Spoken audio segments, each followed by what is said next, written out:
Allez, une pointe de flèche. D'abord, un petit éclat qui a été légèrement chauffé. On prépare, toujours pareil. On retrouve toujours les mêmes gestes. Préparation pour plein de compression. Et ensuite, on part dedans. Comme ça. Voilà, l'enlèvement, c'est net. Hein. Allez, on y va.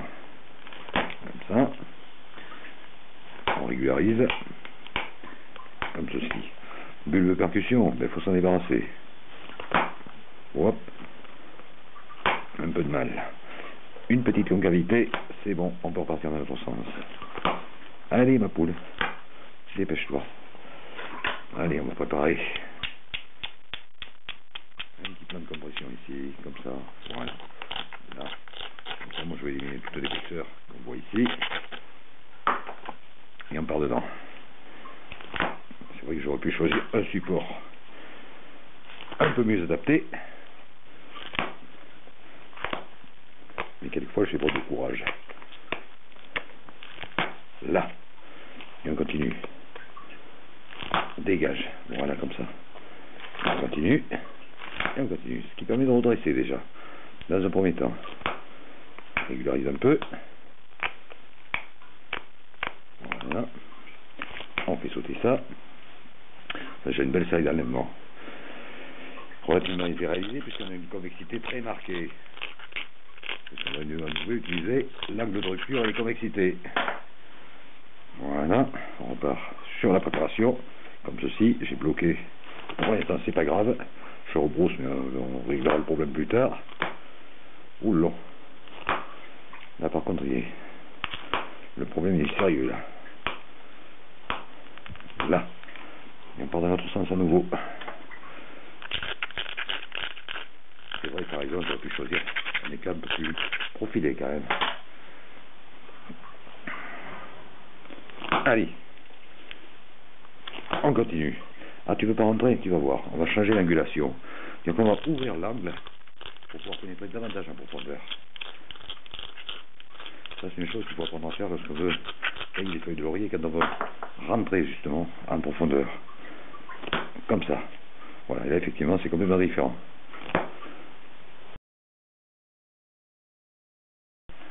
Voilà, je viens de régulariser toute une face de ma pièce. Donc j'ai excentré une intersection et ça va me permettre maintenant de travailler sur cette face-là et éventuellement d'aller chercher le rebroussé que j'ai provoqué tout à l'heure ici. Donc on va commencer par là. Comme ça, hop, raté. Allez, comme ça. Et maintenant qu'on a amorcé, on part dedans, comme ceci. On va essayer d'aller plus loin que ça, comme ça. Et là j'ai traversé effectivement.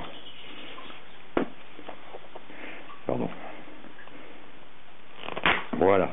J'aime bien ces claquements. Net, franc, sans bavure, c'est le cas de le dire. Mais, demeure encore ce problème-là, celui-ci. Donc, à nouveau, un égrisoir. On va en pleine compression, comme ceci. Et on va essayer de partir, on va le prendre en prêtre. Comme ceci, par exemple. Alors, c'est une partie. Et puis une autre. Ici. Pas de problème. Et maintenant, on passe. Pas de problème, pourquoi? Mais parce que dans un premier temps, j'ai travaillé sur cette face-là. J'ai donc creusé, ce qui fait que l'onde d'éclatement ne rencontre plus de résistance ensuite. Et ça permet de se débarrasser, de rebrousser comme ceci, même sur des pièces beaucoup plus importantes. Genre feuille de laurier ou toute autre pièce bifaciale. Là, comme ça. On va commencer à mettre en forme plus ou moins. Pas oublier la pointe quand même, important. Sur une pointe de flèche. Là. Et doucement. Et on reprend. Là j'ai un petit problème dans le silex d'origine géologique. Voilà. On reprend à nouveau, à nouveau, à nouveau. Encore.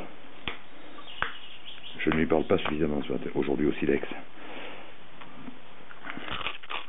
Il faut s'adresser à lui en des termes choisis, polis si possible, parce qu'il a des vengeances redoutables lorsqu'on est jury. Voilà, comme ça. Là, tiens, j'ai carrément outrepassé. Tiens, j'ai filé, l'enlèvement filé, et arc de cercle complet, j'ai enlevé une partie du tranchant de l'autre côté. C'est pas très grave, ça, je dirais que dans ce cas de figure, ça m'arrange.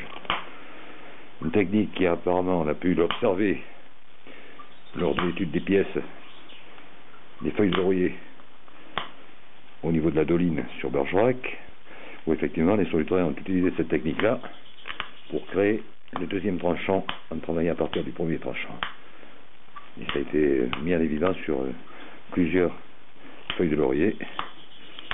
Ils maîtrisaient parfaitement cette technique-là. Moi, j'ai encore un peu de mal.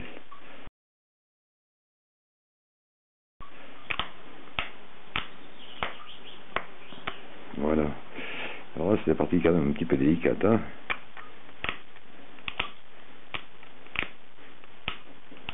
Avec des ailerons, c'est quand même assez délicat de créer une pointe correcte, parfaitement fonctionnelle, qui soit à la fois résistante et performante. On va terminer maintenant à ce niveau-là, tout au moins. Recentrer un peu le tranchant. Voilà. Comme ça. Voilà, doucement. Comme ceci, comme ceci, comme ceci, et comme ceci. Ça va déjà un peu mieux, mais s'il y a quelque chose qui me chagrine.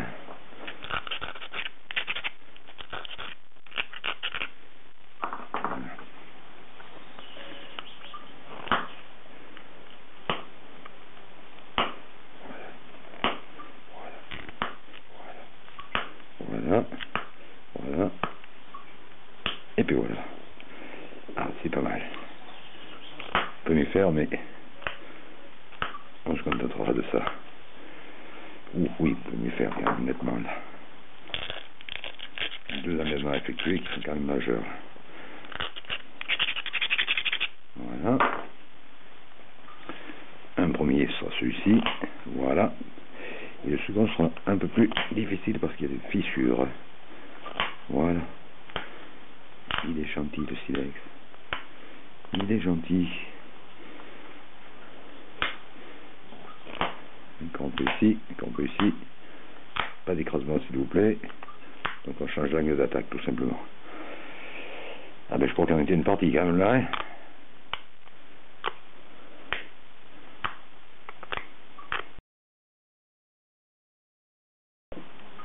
Voilà, donc j'ai achevé la préforme en quelque sorte parce qu'il faudra encore l'affûter, mais avant d'aller plus loin, on va s'occuper de la base ici, des ailerons. Tout à l'heure je parlais des parties délicates à réaliser, difficiles à réaliser. Effectivement, d'abord c'est la pointe, mais ensuite ce sont surtout les ailerons. Normalement, il faudrait d'ailleurs commencer par là.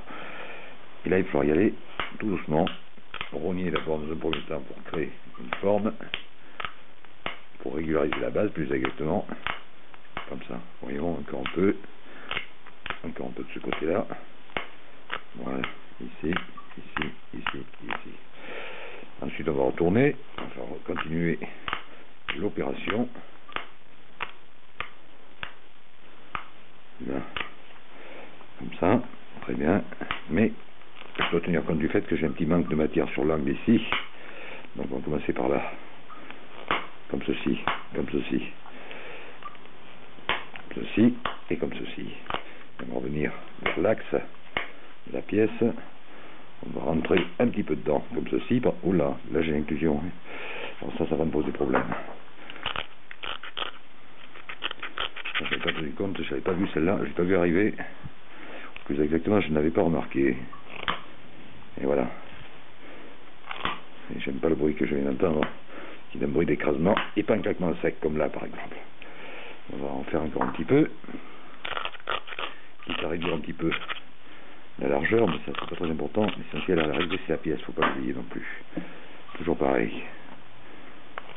Là, non, rien à faire, j'écrase. Eh ben écoute, on va s'en contenter, hein. De toute façon, on n'a pas trop le choix là. Hein. Voilà. On va revoir ça au niveau de la régularisation, la régularité, comme ça par exemple. Voilà, comme ceci. Ça va nettement mieux. Voilà, ici, ici, parfait. Bien, on continue donc à creuser. Comme ceci. On continue à creuser à ce niveau-là, doucement. Alors là, l'incident classique de la taille de pointe de flèche, c'est la rupture longitudinale comme ça à partir de l'aileron. Ça, c'est redoutable. Allez, on continue maintenant. On reprend dans l'autre sens maintenant. Attention au porte-à-faux, aux pressions ici exercées sur la pose de la main par l'aileron déjà préformé.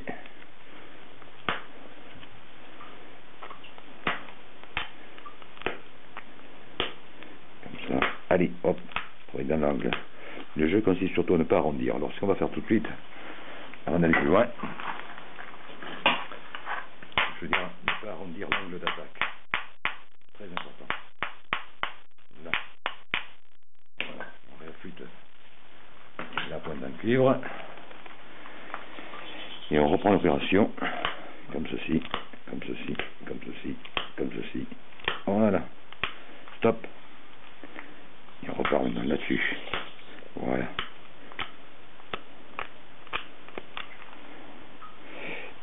On est loin du compte encore. Tiens, je crois y avoir pratiquement terminé. Et c'est là que je cours au risque.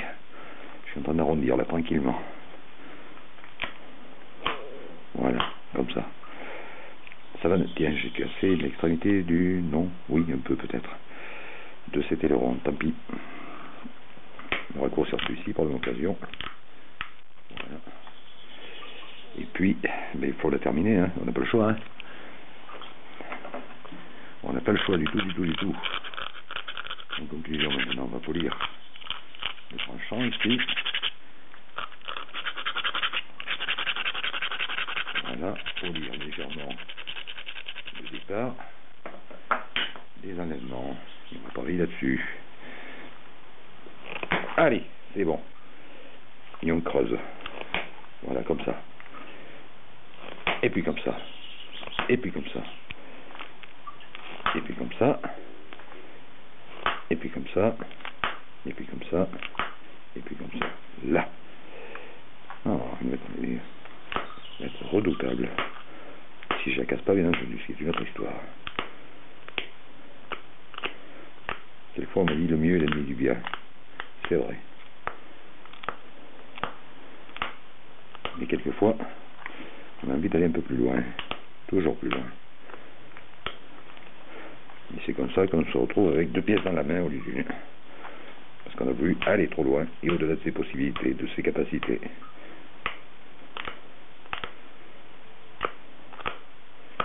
Allez. On va prendre un peu l'autre sens également. Comme ceci.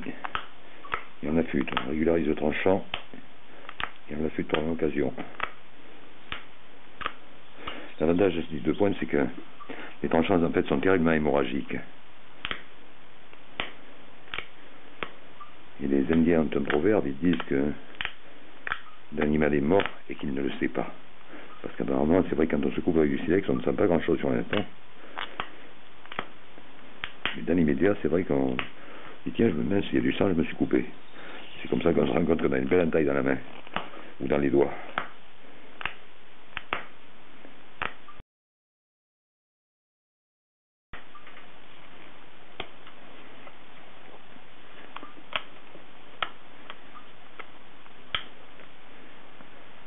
Allez, on peut partir à la chasse. Voilà.